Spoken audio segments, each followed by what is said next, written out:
You're listening to Rabbi Aryeh Wolbe, Director of Torch, the Torah Outreach Resource Center of Houston.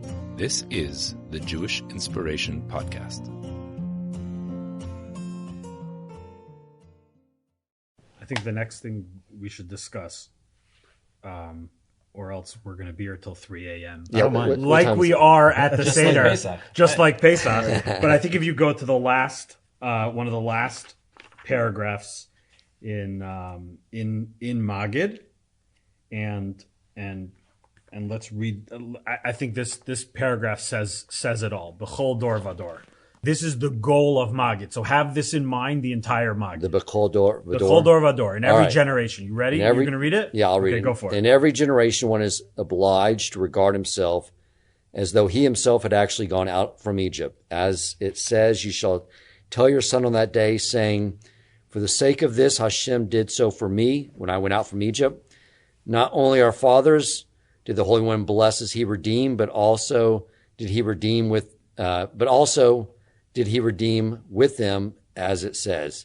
And he brought us out from there so that he might bring us and give us the land which he had promised to our fathers. Us, me. It's all about us. We, the people at this Seder, this is the goal of the Seder, to experience something together that is real for us, that can give us the confidence to know we can get out of anything. Why? Because look what God did for our forefathers, and he did it for us also, and he's going to do it again. He's going to do it again. And this is the goal. This is the goal. It has Right. to, you have to experience it, and you have to see it's about you. It's about this generation. Right. Everyone at this Seder. Yes. It's not So that's back one to thing my I learned. housekeeper, Yeah, go ahead. I'm not telling her that God took my ancestors out of Egypt. God took me out of Egypt. Right. Understand? It has to be a real, like Rabbi Wohlgelernter was saying, it has to be for us. The whole door in every generation, a person should see as if he exited from Egypt. Then she'll really think you're crazy. But She's that's some crazy as this. It's fine. That's the first thing that you guys taught me She doesn't when I think was she learning the knows. holidays, was that we don't commemorate past events. No. We experience those things as our forefathers did in every generation. Right. And in fact, I was always familiar with that concept. And you're right, it's probably one of the first things that anyone is taught. You have to understand there's a different approach to when we talk about history, there's a different approach. But I was just learning that in fact, that energy that we're tapping into, so the way it's normally taught is you're tapping into that ancient energy or that energy that was put into that time. But in fact, that energy is intensifying each time. It's getting greater. So this feeling of freedom can actually affect us on a greater level. And that's exactly what this is saying, is that you can reach even higher heights. You can get to even greater places, right? They had challenges back then, but they didn't have cell phones and they didn't have the internet. Right? So our generation has its own unique challenges. In fact, much greater challenges that were never presented to generations before us. And to understand that you can break free from all of that. When we're talking about breaking free from Egypt, use that as a model for the fact that we could break through from even greater challenges.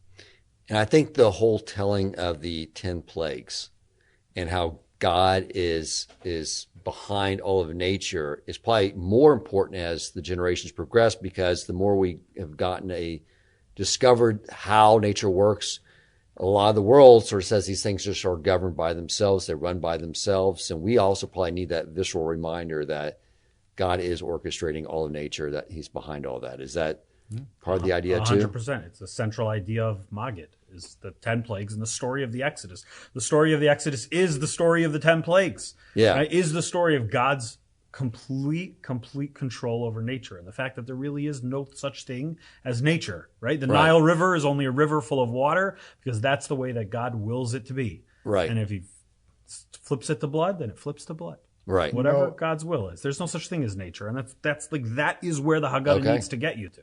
And as much of a command as we think we have over nature, the Egyptians had a pretty crazy command over nature. The idea that they were sorcerers, they were extremely skilled in black magic, and this is it's not like a fairy tale or anything. they literally describe, I mean, the Medrash describes that, or actually I think the verses themselves describe that the sorcerers were mimicking and imitating whatever Moses was able to effect through God's will over the land of Egypt. They were mimicking the same effect. If the water turned to blood, they could turn the water into blood. They were able to match and pace for pace all along, well, up until a certain point, and then they discovered they weren't able to match him any longer. And then they said to Paro, they admitted defeat, and they're like, must be God's finger, because we can't match this anymore. So all Paro must have thought at that point is, okay, then Moses is just a greater sorcerer than my own court. That doesn't necessarily mean anything. But they had an extremely high, extremely heavy command over nature. So we may think that we have a pretty strong command today. They did too, and they were still astounded by God's omnipotent command over nature. I don't want to get into this too much, but the like you were saying, the whole purpose is just to realize that God's in control of everything. The world was created, our sages told us, with 10 sayings, that God created the world, so to speak, in 10 stages. Right.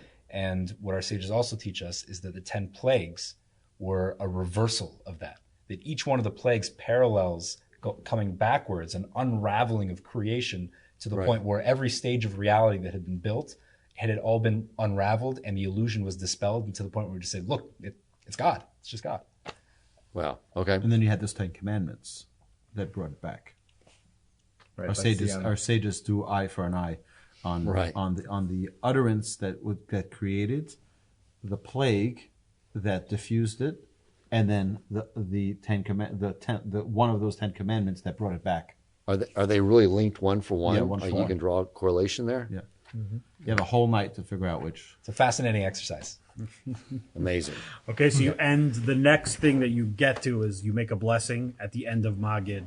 That's a big one. Okay. It's a blessing. This is like culmination of Magid is thank you Hashem for taking us out of Egypt. I know we could face any challenge because we know that fact happened. That was true. Right. And we have you with us every step of the way. Thank you Hashem. Right? Okay. And then you drink the second cup of wine. First cup of wine you drank at Kiddush. Right. Originally. Okay. Now here's your second cup of wine. You drink the cups of wine. By the way, I don't know if we mentioned it. We mentioned leaning like royalty. Right. When you drink the cups of wine, it's very important to lean, and it's hard to do. You have to. You may have to practice with a few cups of wine before, right? But to be able to lean and drink a cup of wine and not spill it all over your. That's why. Also, it doesn't matter how you voted. You have to lean left. You have to lean left. Yes, you have to lean left. But we lean to the left, and it's an important element in the mitzvahs that we do. The mitzvahs that we do that come along with leaning. Yeah. Because it's the complete picture of setting the tone. Each mitzvah. So the ones that we're meant to do while leaning, when the Haggadah says we do this while leaning, usually there's some instructions there. It's important. Right. It's important to lean and to view ourselves. We're transforming ourselves. Part of the experience. It's part of the experience, part of the transformation that's going on. Okay, what's the next element of the Seder? We recite the blessing and we eat, correct? Right before that. Magid, and then Rokzo. Okay, which is washing the hands for the meal. Now this is your classic washing the hands before you're with eating. The blessing. With the blessing before you eat bread, because you are about to eat matzah. Okay. For many, this is like hours and hours since you ate your piece of celery, right? But yes, you're about to eat matzah, and the anticipation has been building because we've been talking about it so much. Right. We've been talking the whole Magid about the fact that they were slaves and they ate matzah and they left fast and they left quick and they had matzah on their backs baking, and now you're ready to eat it. Right. Okay. So that's the section of motzi matzah. Okay. Right. You're gonna make the blessing. Okay. We can get into the technical. You want to do the process of making this blessing? Sure. Okay, so when you make hamotzi, what you're going to do is you have your stack of matzahs, like Cohen, the Levi, which has now been cracked in half already. Right. The other half is hidden away. And then the bottom one is also whole. So when you're going to make hamotzi, just like any time you make hamotzi, ideally you should have all 10 fingers on the bread. Okay. You lift it up when you say Hashem's name, and you lift up the whole stack. And the reason you lift up the whole stack is anytime we make hamotzi on Shabbos or on a Yom Tov, we have what's called lechem mishnah, doubled bread. We have 2 whole pieces of bread. Right. So really it would be enough theoretically just to have the top and the broken middle piece. That's 2. But we want 2 full whole pieces of bread. That's why we have the bottom one. Okay. So we hold that up. We make the regular blessing of hamotzi. Okay. And once we've done that, we've already eliminated the need for the bottom matzah. Okay. Because we made hamotzi already, so that you can drop right after you make hamotzi, but don't eat anything yet. Okay. So now you're holding the top matzah and the middle broken piece. Now you make your blessing of al achilas matzah. That's the specific mitzvah of eating matzah. So that goes together, the one after the other. First hamotzi, and then al achilas matzah. Then these 2 matzahs that you're holding, you want to eat a very significant portion, let's leave it at that, of both of the top matzah and that middle cracked matzah together. You want to eat them both at the same time. As we've been talking about this, the culmination of the top matzah, which represents the royalty and the leaving of Egypt, and that broken piece of matzah on the bottom, which represents lechem oni, the bread of affliction. You eat them both simultaneously together. Won't go into the reasons technically why you have to eat them together, but that's at least one idea. So everyone needs to eat a certain measurement of matzah, but there might not be in that 1.5 that's left for everyone. So what you could do is you give them a piece of the top and the middle, and then you can add from a different piece of matzah to make that measurement. Gotcha. If you want, in the show notes. In the notes below, we'll have a link for the measurement so people can print out on an 8.5 by 11. You can print out. I have it printable, so we'll add it as a PDF. We can just link to it in the comment section. Okay. You were definitely prepared. Well, many years ago I was prepared. All right. So now the bitter herbs. It's also before just like here's like a pro tip. Okay. That I learned from a pro. Okay. A long time ago. Yeah. We're going to have a number of mitzvahs that we're going to do right now. Eating. They all involve eating. It's great. You're going to need some supplies, right? Right. Have them readily available. So if everyone's going to be eating a half a matzah or 3/4 of a matzah, if everyone at the table is going to be eating that amount of matzah, have the matzah on the table. Right? Don't make the blessing and then be like, oh, now we need to kind of like set yourself up for success. Right? So even split up, not the matzahs that you're holding as the leader of the Seder, but everyone can have matzah in front of them. So it's readily available. Right. Maror as well. Maror can follow is going to follow immediately following the matzah. Right? Right. So bring out the maror and get it ready. If everyone gets their portion of maror set up, you're kind of ready to do the mitzvah. And these are meant to be done. Really, you have three mitzvahs here. Okay. You have the mitzvah of matzah. Mm-hmm. Then we have maror, which is the next step in the 15 steps. Yep. And then you have korach, right? Which is the sandwich, the matzah and maror combination. Right. Okay. Those are 3 mitzvahs. Ideally, one should not talk about other things besides for the mitzvah that you're in the middle of doing. Yeah. During while you're doing these, even in between these steps. So they kind of look at them as 3 steps, but let's bundle them together. And so that takes some preparation. It means you're going to talk through the 3 steps before you actually go through them. This is what's going to happen, right? Everyone's aware. Everyone's got their matzah set up. Everyone's got the right amount. Okay. Any questions? Do we want to put, okay, everyone's got their maror set up, great. And then we're going to take the same, talk about the sizes, however much it is, but kind of get yourself set up so that you don't need to talk, because this is really one big mitzvah here. Right, you should really get set up before you wash, because it's best not to talk after you wash. There's another pro tip that I would like to share that you reminded me of that I've done in previous years if we would have a big Seder. It can take 25 minutes to give everybody the matzah the right size. So what we did was we had Ziploc bags that before Pesach, one of my children, that was their job, is to measure out the measurements that they will need for motzi matzah. Okay. That they will need for maror. For even the maror amounts, we would have these little shot glasses because we had the ground what is it called? Grated horseradish. The grated horseradish was really bitter. So we'd You have guys the are right close. amount of measurement in like these little shot glasses. So everyone had it by their seat, ready to go. Oh, I didn't realize. So it's a really precise measurement everyone Yeah, needs to it have. is. Right. Okay. Any eating that we're doing is Even the Leafs have it all prepared. So everyone this is your package. Everyone has their thing by their plate. Amazing. As soon as Okay. we're done with the magid, everyone will get their setup. We Okay. should mention what could be used from her. We'll get there. It doesn't have to be so precise. There's a minimum amount. Okay. Right? And for matzah, it's surprisingly large because the minimum amount goes by volume and not density.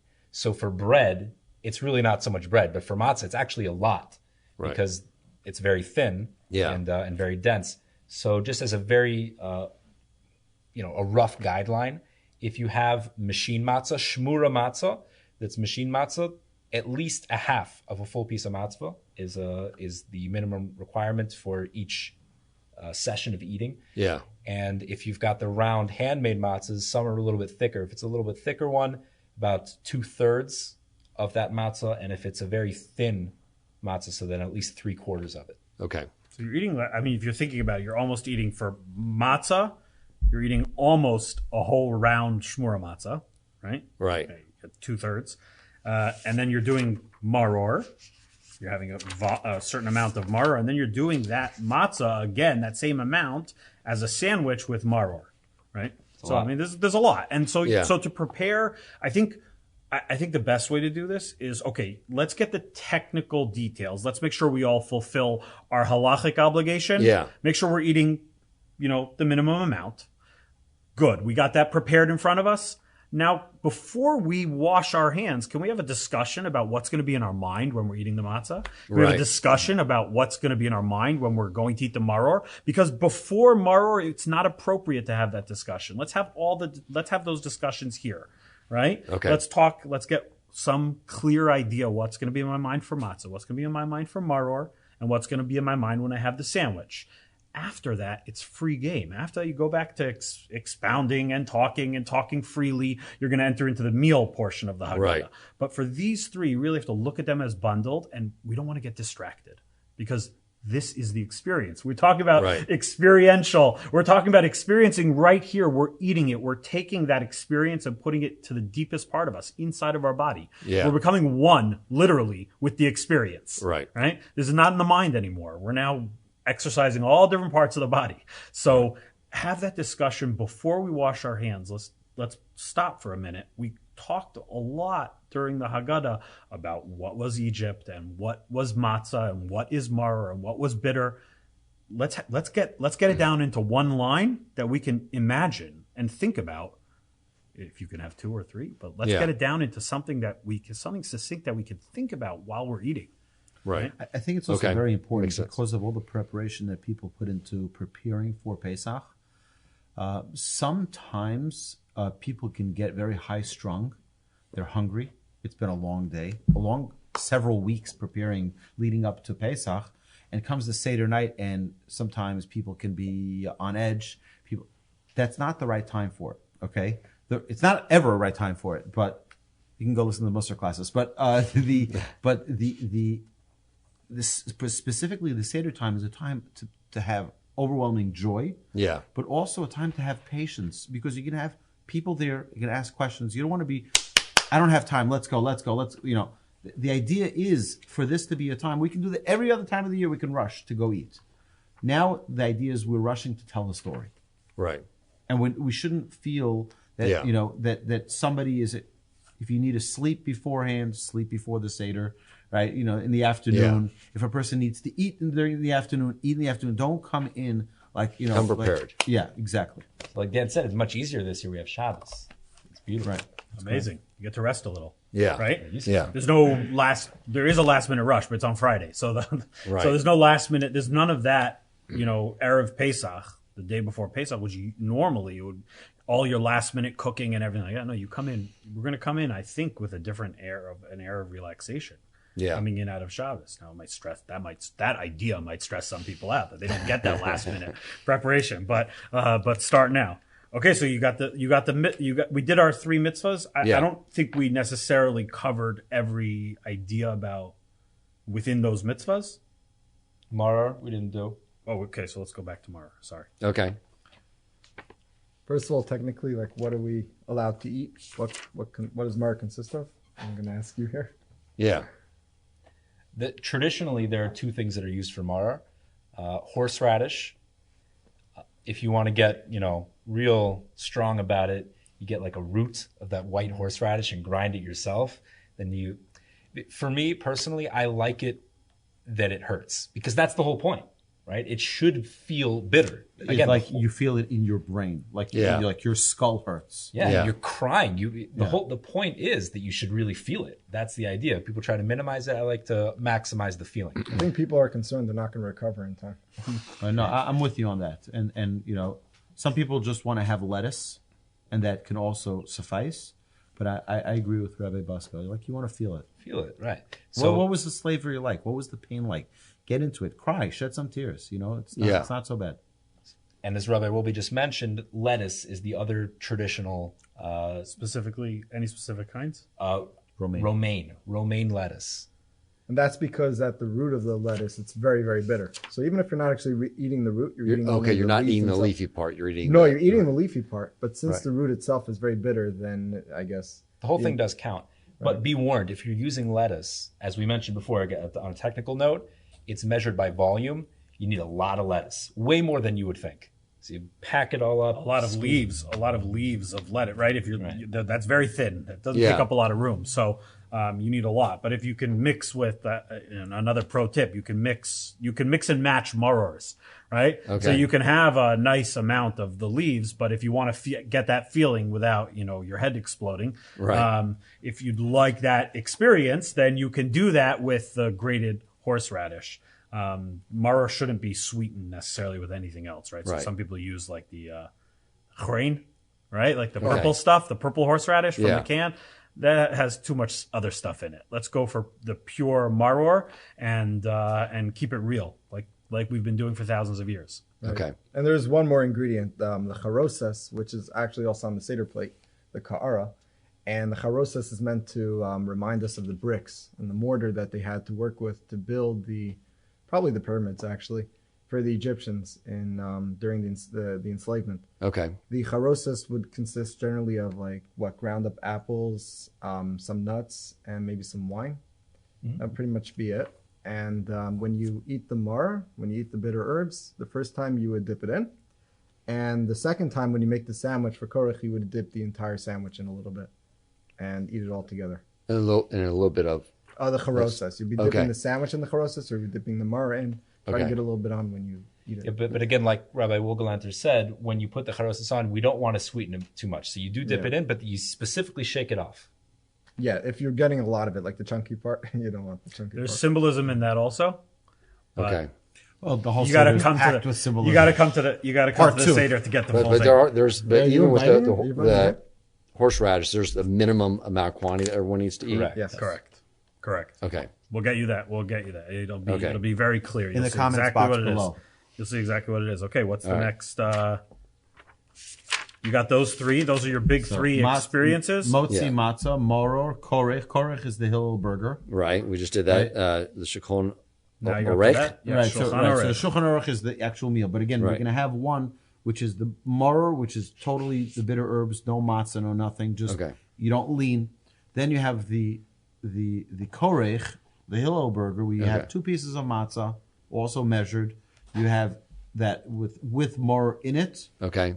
And that you do lean for. Okay. And that's because the verse explicitly states that you should eat the Karban Pesach, you should eat the Passover sacrifice with mar and matzah. And since Hillel was alive while the temple was still standing, and he was eating the sacrifice, he would make a sandwich of all 3 things. Okay. And that one you could put charosas in. You can pack it up with some sweet stuff. Enjoy. Okay. That's not excellent. dessert, though. Now you're up to the meal. All right. Notice that it's one of the 15 stages. It's not just a happenstance. It just happens to be that we have a meal, right? Right. It's a holiday. You have a holiday meal, right? Right. I mean, it's a Seder. Yeah. Right. If you didn't have a meal, who would show up, right? But it's one of the steps. Right. So that kind of puts gets you in the frame of mind that don't allow the meal to become a distraction from what we're trying to experience. Yeah. right? Yeah. So it's a great time to come back to questions that maybe you wanted to keep certain parts moving before earlier, but someone asked a really insightful question, or if they didn't, come prepared, right? Even if there aren't kids at your Seder, come prepared with some, impactful questions. Keep the focus. It's literally in the middle of this experience is the meal. So keep the focus. It's a holiday meal. It's festive. It's happy, and it's meant to be that way. But keep the focus. So if someone asks a question, I don't know the answer, I say that's a good question to come back. Come back for the meal. Hope they forget. Very good. Okay. So one of the things that I like to do with my children, and this is another pro tip for those who are still watching this video now.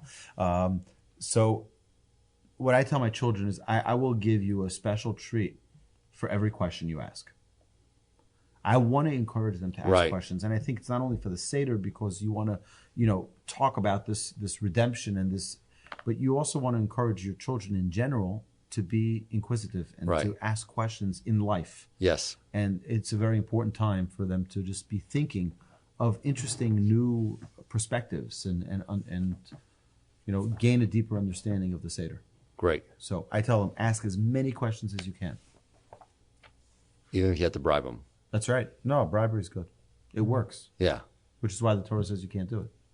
The Talmud already describes bribing kids at the Seder, right? Keeping them engaged with fruits and nuts and candy, whatever. I mean, whatever works, right? Mm-hmm. Those are the suggestions that the Talmud gives. But you got to keep the kids engaged. So, you got to be creative if there's kids at the Seder. And then if there's adults at the Seder, sometimes you have to be more creative. But another just a very important thing to just keep in the back of our mind. Every one of our great grandparents had a Pesach Seder every year in which they discussed the exact same things and were trying to internalize the same exact messages. Right. And I think it's an unbelievable thing. You think about it.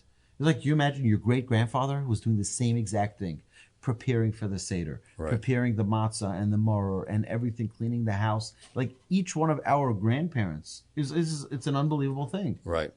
And now we're imparting this to our children. Right? It's such a powerful and important moment.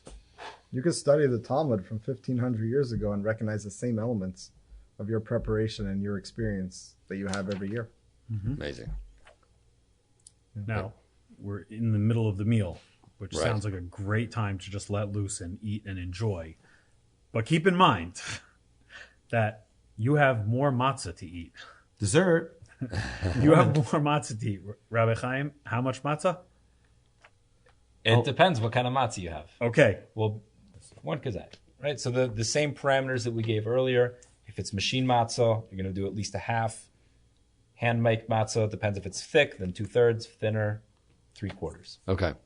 See your size sheet in the notes. Okay. Yeah, it's very handy. Click subscribe. Click subscribe. It's very handy to think it through. So that's really the next section. Button. What is it called there? Tzah? Even more subtle. Slam that like button. So food? Tzafun. Yeah, tzafun is eating the afikomen. Okay. Okay, eating the afikomen is just that. Eating the afikomen. Okay. Right? We eat it while leaning, praying in our hearts, probably what we should be doing. Right. Praying in our hearts for the ultimate time when we are able to eat the Paschal lamb. Right. The Karban Pesach. The rebuilding of the temple. In the rebuilt temple in Jerusalem. Right? This is really, I think, the switch from in the Haggadah. This is the switch from talking about the past to really focusing on the future and what we're yearning for. Right. Understanding that, yes, we're free and we've been redeemed and it's all true. But there's something even better than where we are. Right. There's something even better coming and yearning for that. The world to come. And that's really tzafun, is that hidden element, the part that's hidden away for the future. Safun means hidden. Tzafun means hidden. The actual word, like the afikomen was hidden from the beginning of the Seder. Okay. Another piece of symbolism, right? Right. That we hid it away knowing that it'll be there. It'll be there. We have to get there, but it'll be there. Right. And so yearning for that, we move, I think, into the next part of the Haggadah. Okay. It's really like the flow. If you want to talk about a flow, these are not, individual 15 steps. There's a real flow here. And just note that you have to wait till you get to this point to eat the afikomen. You had to go through the process. You had to go through the journey. Had to go through this experience in order to reach this moment when you finally can partake of it. This is like the life of an individual all wrapped up into an evening. Yeah. On a technical note, after you eat the afikomen, no more eating anything for the rest of the night. You should go to sleep with the taste of the afikomen on your mouth. If you need to drink something, you can drink water because it doesn't affect the flavor. But this is the last thing you eat. So if you want your candy or dessert, so have it before the afikomen. Okay. Right. And you will drink the last 2 cups of wine following the afikomen. Okay. Also. And following the afikomen, Yes, you can't have the wine. No, The wine last- The wine is part of the meal. Okay. We're going to get up to it now. Is there something, why lean to the left? Is it something to do about the suppressing of judgment, or is there something to, what's the whole? The reason the Talmud gives is very practical. Okay. Because the way our physiology is, Okay. if you would lean to the right, so then food is more prone to going into your windpipe and choking. And that's not When you good. lean to the left, Wow. it goes down the esophagus easier. So Lean- I'm Sages sure there were are so deeper brilliant. reasons. Even Lean the Talmud- safely. I love it when Lean they just safely have, like- is the motto. Okay, Even lean the Talmud, safely. even the Talmud has pro tips. Yeah. That's amazing. Just the level of understanding the human anatomy. Yeah, there must be more to it. That's a good reason right there. Not You choking. can stop right there. I'm good with that. Very good. Okay. The next section. Barech. Barek, which is now is this different? The Berkos Homozone. It's the same Birkat Hamazon Okay. with the additions of the holiday. So Okay. we'll add And- Yalav Yavo, and we'll add for Pesach everything that's added for I Pesach. think there's also a specific edition for the Seder night. If you look at the actual text. Okay. And it's typically it's all built into the Haggadah, though. Right. It is. Yes. It's in there. If it's not in there, you should get a refund. Which one? If your Haggadah doesn't know that it's Pesach, So now the next is Hallel, which I understand that this is like which I never understood exactly what it is, but this is a mitzvah itself, is it rabbinic? Yes. Okay. It's giving Talk about- praise to God for everything that we've experienced and Okay. we continue to experience. Okay. Next, Nirtza. Right. And then the nitzah. By the way, just one point on the Hallel. I know we're wrapping it up here, but normally for every holiday that we say Hallel, we say it in the morning. We say it during daytime because at nighttime is a time of hiddenness where we can't see. There's a lot of confusion. There's no light. Right. And Pesach is the only time, the night of Pesach, where we say Hallel at night. This Okay. is very unique with Pesach because Pesach is a time of illumination. It's a time of complete clarity that Right. even at night, it's like it's daytime. Some had the Okay. custom not to even lock their doors overnight because they were that confident in God's presence and protection. It's called the Leil Shimurim. It's a night of protection. Right. We're untouchables. Right. It's like the it's the evening that God, the angel of death did not hit the Jewish home, so that same protection is playing out. God's still protecting outside every Jewish home. All right. Anything else you guys want to add to wrap up? Find a way every Pesach, every holiday, every Shabbos, find a way to make it special for every person who's going to be there. If you have guests coming, ask them if there's something, a bottle of wine that they like or something special. It shouldn't just be an ordinary day, an ordinary holiday, an ordinary Shabbos. So try to find a way to make it special. If there's a special delicacy that they like, go out. If there's a delicacy that you like, treat yourself. It's Yom Tov. It's a holiday. Right. It's a time to feel that connection, to feel in a physical way and a spiritual way. Amazing. This was great, especially in the Torch Center, but I think maybe next year In Jerusalem. in Jerusalem. let's do it. Beautiful. Thank you, Everything rabbis. stays consistent. It's the Torah Outreach Resource Center of the Holy Land. There you go. Awesome. Amazing. Torches. Thank you, rabbis. We appreciate it. It's very helpful. Thank you. everybody. Thank Thank you. you. All right. Thank you. Awesome.